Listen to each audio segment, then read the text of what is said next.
April 24th, 1900, Volume 3, The Eucharist and Suffering. This morning, having received communion, it seemed to me that the confessor was placing the intention of making me suffer the crucifixion, and at that very instant I saw my guardian angel, who laid me on the cross to make me suffer. After this I saw my sweet Jesus, who compassionated me and told me, "I am your refreshment, and my refreshment is your suffering."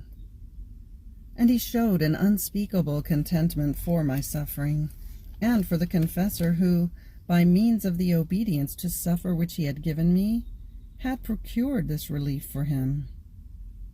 Then he added, "Since the sacrament of the Eucharist is the fruit of the cross, I feel more disposed to concede suffering to you when you receive my body. In fact, in seeing you suffer, it seems to me that I continue my passion for the good of souls, not mystically, but really. And this is a great relief for me, because I collect the true fruit of my cross and of the Eucharist." After this he said, "Up until now it was obedience that made you suffer. Do you want me to amuse myself a little by renewing again in you the crucifixion with my own hands?" And I, though I felt great suffering, and still fresh the pains of the cross which had been renewed in me, said, "Lord, I am in your hands. Do with me whatever you want." So all content, Jesus again began to drive the nails into my hands and feet. I felt such intensity of pain that I myself do not know how I remained alive. But I was content, because I was making Jesus content. Then after he bent the nails, placing himself near me, he began to say, "How beautiful you are! But how much more does your beauty grow in your suffering? Oh, how dear you are to me! My eyes are wounded in looking at you, because they see my very image in you." And he said many other things, which it would be useless to repeat. First, because I am bad. Second, because not seeing myself as the Lord tells me, I feel confusion and blushing in saying these things. But I hope that the Lord will make me truly good and beautiful, and then, as my blushing would fade, I will be able to describe them. So I stop here. April 24th, 1915, Volume 11, The Crowning of Thorns of Jesus. All the thoughts of the creatures are linked to the mind of Jesus by the divine will. Finding myself in my usual state, I was thinking of how much blessed Jesus suffered in being crowned with thorns. Making himself seen, Jesus told me, "My daughter, the pains which I suffered were incomprehensible to the created mind. Much more painfully than by those thorns, my mind was pierced by all the evil thoughts of creatures, in such a way that none of these thoughts could escape me. I felt them all inside me. Not only did I feel the pricks of the thorns, but also the disgust of the sins which those thorns represented. So I looked at my adorable Jesus, and I could see his most holy head being surrounded by spokes of thorns, which came through from behind. All the thoughts of the creatures were in Jesus. They went from Jesus to them, and from them into Jesus, remaining almost linked together. The evil thoughts of the creatures with the most holy thoughts of Jesus. Oh, how Jesus suffered!"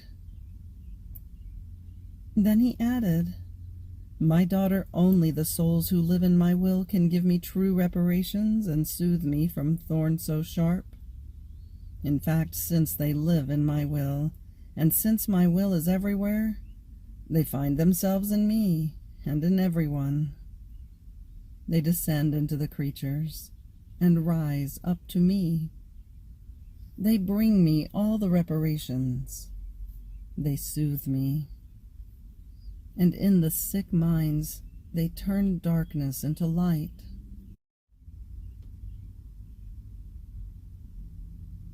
April 24th, 1927, Volume 21, General Uproar to Reorder the Kingdom of the Fiat. Outpouring of divine love in the creation and how it still lasts. How all creation was centralized over the soul. I was feeling embittered because of the privation of my sweet Jesus, and while I was longing for his return, he came out from within my interior, but so afflicted as to arouse pity. And I said to him, "But tell me, what is wrong that you are so afflicted?" And Jesus, "Ah, my daughter, grave things are to happen. In order to reorder a kingdom, a house, a general uproar happens first, and many things perish. Some lose, others gain. In some there is chaos, a greater struggling, and many things are suffered in order to reorder, renew, and give a new shape to the kingdom or the house. There is more suffering and more work to do if one must destroy in order to rebuild than if one only had to build. The same will happen in order to rebuild the kingdom of my will. How many innovations need to be made? It is necessary to turn everything upside down, to knock down and destroy human beings, to upset the earth, the sea, the air, the wind, the water, the fire, so that all may put themselves at work in order to renew the face of the earth, so as to bring the order of the new kingdom of my divine will into the midst of creatures. Therefore many grave things will happen, and in seeing this, if I look at the chaos, I feel afflicted.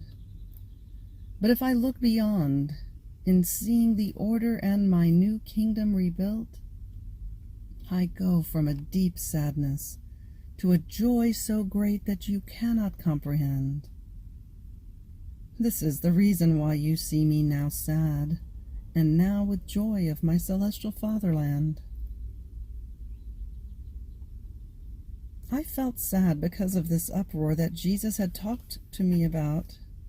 Those grave things were terrifying. I could hear tumults, revolutions, and wars in several places. Oh, how my poor heart moaned.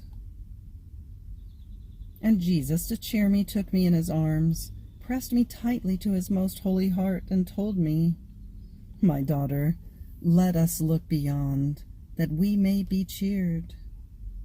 I want to make things return as in the beginning of creation. That was nothing other than an outpouring of love. And it still lasts, because whatever we do once, we do always. It is never interrupted. No tiredness of repeating an act ever enters into us. Whatever we do once, we like to do always. This is the divine operating, to do an act that lasts for centuries upon centuries and even for all eternity. So our outpouring of love, our breath, is unleashed continuously from our divine womb, and it runs to breathe over the generations of creatures. So hovering within all creation, our outpouring of love invests heavens and earth, sun and sea, wind and water, and it runs towards creatures. If it were not so, the heavens would shrink, the stars would be scattered, the sun would become poor in light, the water would be lacking, the earth would produce neither plants nor fruits, because since the life of our love hovering within all things would be missing, these would withdraw into our source from which they came. And if our breath were to be missing, the generation of creatures would end, because they are nothing other than sparks that our breath sends out in order to fecundate the growing generation. Now creatures take what is material in created things and leave the life of love that, hovering within everything, remains suspended, unable to give itself. It happens as when one goes into a flowery field or into a garden in which there are trees loaded with precious fruits. If one only looks at a flower and does not pick it, he will not receive the taste and the life of the fragrance of the flower. If one looks at a fruit and does not pick it from the tree in order to eat it, he will not enjoy it, nor will he receive the life of the fruit. So it is with all creation. Man looks at it, but he does not receive the life of love placed by God in all created things, because man does not place his will, nor does he open his heart to receive this continuous outpouring of love of his Creator. But in spite of this, our outpouring of love does not stop. Our regenerative breath is always in act and in motion, and we wait for the kingdom of our divine Fiat, so that this love of ours, hovering around, may descend into the midst of creatures and give our divine life. And in receiving it, the creatures will form their own outpouring of love to give it to him from whom they receive it. Therefore, my daughter, the whole creation is centralized over you. I look at you from the starry heavens, and I send you this outpouring of love. I look at you from the sun, and breathing over you, I send you my divine life.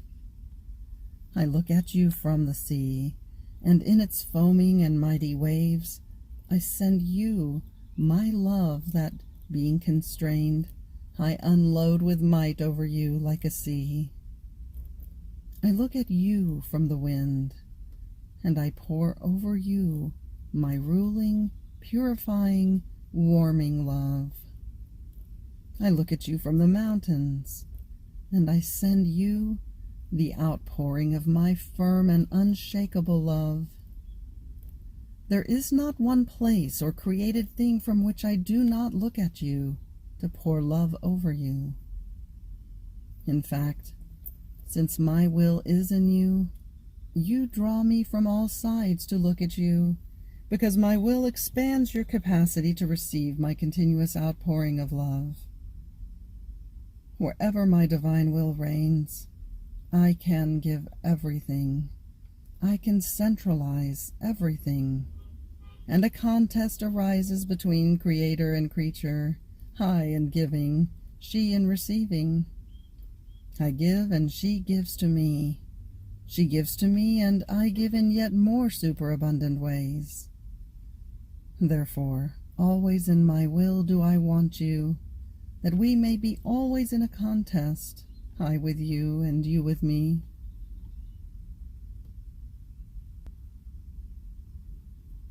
April 24th, 1931, Volume 29. How God in operating requires the acts of the creatures as the little ground on which to place his works. Who forms the breath, the heartbeat of creation? The works of God, bearers of life. I was continuing my acts in the divine Fiat. Oh, how I would love that nothing would escape me of what it has done, both in creation and in redemption, to be able to compete with my little incessant, I love you, I adore you, I thank you, I bless you, and I pray you that the kingdom of the divine will come upon earth. But while I was thinking of this, my lovable Jesus told me, my daughter, even though our divine operating superabounds, but so much that the creature cannot arrive at taking all the superabundance of the goods that we put in our creative works, yet, in order to operate, we always require the little operating of the creature, and according to the more or the less of her operating, so we dispose the more or the less of the goods that we want to give in the work we want to do for the good of creatures. In fact, their operating serves us as little ground or space on which to place our goods. If a ground or space is small, we can place little. If it is large, we can place more. And if we want to place more, she will be incapable of taking and of comprehending what we have given her. See, then, how necessary is the little operating of the creature, so that our works may have life in the midst of the human generations. More so since, as the creature begins her little acts, her prayers, her sacrifices, in order to obtain the good that we want to give her, she places herself in communication with her Creator. She opens a sort of correspondence, and all her acts are nothing other than little letters that she sends to him, in which she now prays, now cries, and now offers him her own life, to move him to give the good that we want to give her. This disposes the creature to receive it, and God to give it. If it were not so, the way would be missing, and all communications would be closed. The knowledge of he who wants to give the gift would be missing, and it would be like giving and exposing our gifts to hostile people, who are neither loved by us nor lovers of us, which cannot be. While when we want to do a work, we always elect someone who loves us and whom we love, because love is the seed, the substance, the life of our works. And when love is missing, the respiration, the heartbeat of a work are missing, and the gift received is not appreciated. And by not appreciating it, there is the danger for it to die at birth. Hear then the necessity of your acts and of the sacrifice even of your life, in order to make my divine will known and to make it reign. There is no greater work than this, and this is why I want your repeated acts, your incessant prayers, and your prolonged sacrifice of a life buried alive. This is nothing other than the spacious ground on which to place such a great good. Each act of yours is a little letter that you send to us, and we, in reading it, say, "Ah, yes, there is someone who wants our will upon earth, and who wants to give her own life in order to make it reign." With this we dispose things, the graces, the events, in order to fill your little ground, and we wait for you to expand it more in order to place the great gift of the kingdom of our will. This happened in redemption. I waited for so long to descend from heaven to earth in order to give the chosen people sufficient time to prepare, with their acts, prayers, and sacrifices, the little ground on which I could place the fruits of redemption that were so abundant that creatures have yet to take everything. And if they had done more, I would have given more. And if I had wanted to give more without even a comma, a dot of their acts, it would have been for them like an illegible book whose language is unknown, like a treasury as though without key, such that one does not know what is inside.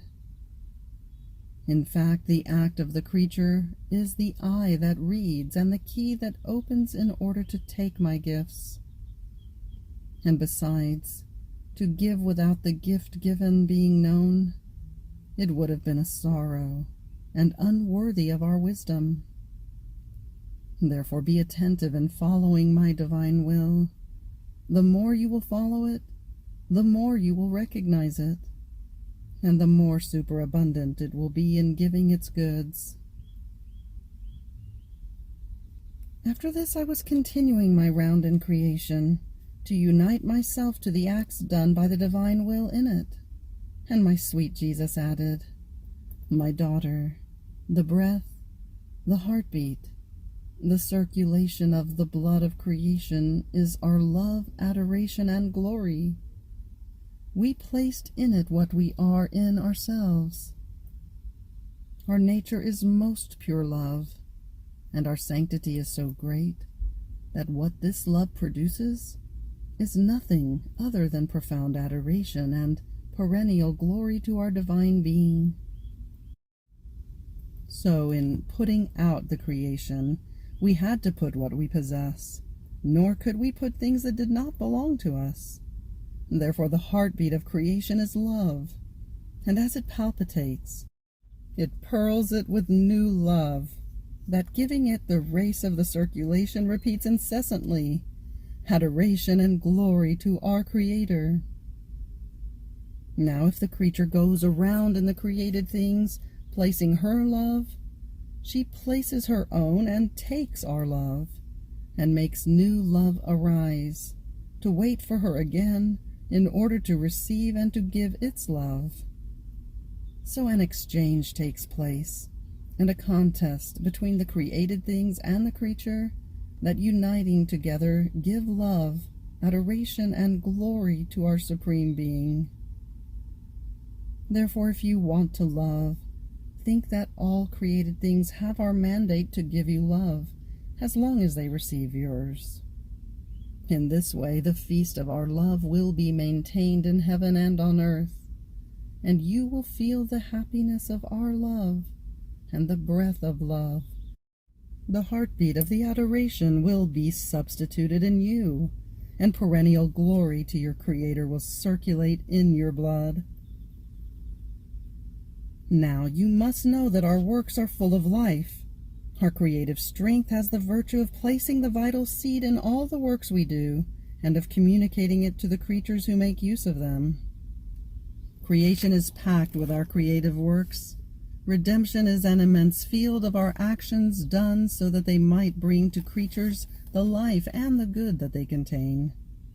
So we are surrounded by the magnificence of our works, but we have the sorrow that these works are not taken, and many of them are not even known by creatures, and therefore are as though dead for them. In fact, they bring life and produce fruits of life for as much use as they make of them. And to keep so many vital works exposed, so many properties of ours, without producing the fruits they contain, and even more to see the creatures poor, weak, and without the life of true good, grieves us so much that you cannot comprehend into what condition of sorrow creatures put us. We find ourselves in the conditions of a father who, having many children, prepares dinner, and while he prepares it, he is all in feast, thinking that his children will not be starving, but will eat of his own. Then he sets the table. He arranges the plates with the variety of the foods he has prepared. Then he calls the children, that they might come and enjoy the nice foods he has prepared. But the children do not listen to the voice of the father, and the dinner is left there without anyone touching it. What is not the sorrow of this father in seeing that his children do not sit at his table and do not nourish themselves with the foods he has prepared? The mere looking at the table, filled with foods, causes him sorrow. Such are we in seeing that the creatures do not care about the many works we have done with so much love for them. Therefore, the more you will take of our own, the more divine life you will receive. You will make us more content and will heal our deep wound of human ingratitude. End of April 24th. Fiat.